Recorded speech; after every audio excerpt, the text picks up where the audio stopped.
This is a Fox News alert out of the newsroom now. An additional 5 classified documents have been found at President Biden's Wilmington home by special counsel Richard Sauber. In a statement out just now, Sauber says he obtained these 5 pages Thursday and that they were immediately taken into Justice Department custody by officials who were on scene with him. Let's bring back Lucas Tomlinson. He joins us from the White House North Lawn. Lucas, what are you learning about the content, classification, anything about these documents? Well, Jillian, I think it's notable. Recall the exchange that our own Peter Doocy had with President Biden himself when Doocy asked, where were these classified documents? Were they next to your Corvette? And the president admitted, yeah, they were by my Corvette, but the garage was locked. Well, now we're hearing that additional classified documents were found outside of that garage. So whatever justification the president had for keeping classified material in his home in Wilmington, outside of any kind of secure means, a SCIF, what have you, the fact that these documents were found outside the garage completely destroys the president's argument, saying that, oh, the classified material was kept locked next to my 1967 Corvette. And Lucas, remember over the summer when President Trump was having his issues with his own, classified document investigation, President Biden went on 60 Minutes and kind of went out of his way to essentially say, how could anyone be so irresponsible? Those comments may come back to haunt him a little bit now, right? Because we now have several days this week alone where it's this drip, drip, drip of finding more documents. Certainly, and in the context of the 2024 election, President Biden has said he intends to run for re-election. No official announcement has been made, but all signs are pointing that he will run again.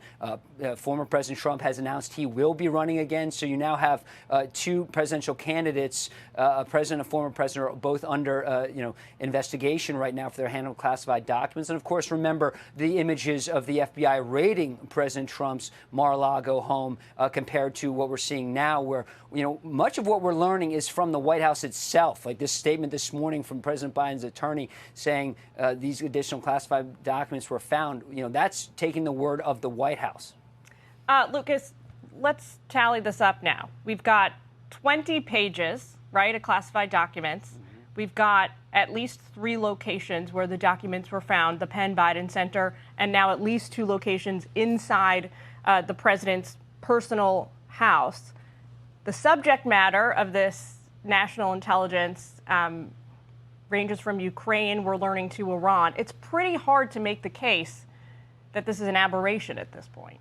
Right, and of course, what a lot of people are pointing out, President Biden goes to this Wilmington home almost every weekend. In fact, this morning when I walked in here to the White House, the Japanese prime minister was still here across the street over there at Blair House to hold a press conference. And so many people are wondering, if President Biden is spending so much time in Wilmington, how are classified documents not just being kept over there? I mean, of course, you have secure rooms where the president conducts business, of course, and those are top secret facilities. But the fact that it was a garage, and now we're hearing about a room adjacent to the garage.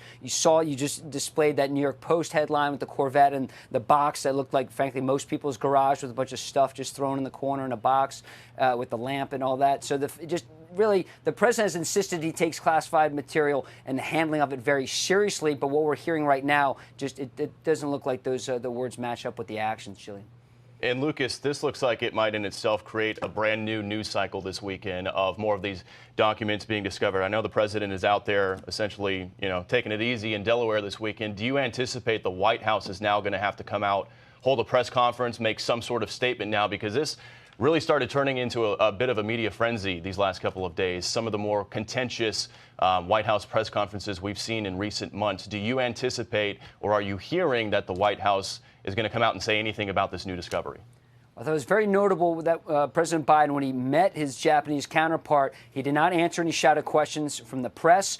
You saw President Biden when he walked out to Marine One to leave to go out to Wilmington yesterday. He took no questions. I think right now the president is out there actually laying low. I don't expect to hear anything from the president or from some of his close officials.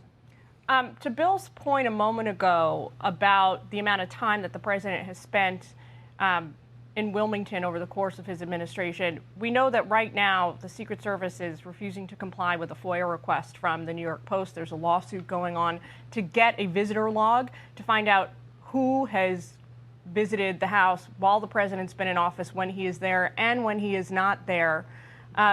What can you tell us about the time the president has spent there. I think it's more than 100 days so far, right? Right. There's been over 60 trips. He goes there most weekends, just like he did when he was a senator. But critics, of course, point, hey, you're no longer a senator. You're the president of the United States. But to be fair, many presidents spend their weekends away from the White House. Of course, Camp David, that's what that's for. You don't have to have, Secret Service around you at all times. But certainly a lot of questions about not just the time President Biden spends out here, but just the handling of classified material. I mean, you ask any staff sergeant in the Marine Corps, gunny, or sergeant in the Army about handling classified material, that soldier, that Marine's going to tell you, you don't handle classified material like this. So certainly the double standard. And now that you have a Republican majority in the House of Representatives in charge of these committees, they have subpoena power. They could be dragging officials up here to talk about these discussions on camera, guys. All right, Lucas, stay close by because we're going to bring you back later in the hour as things continue to develop. Thanks very much.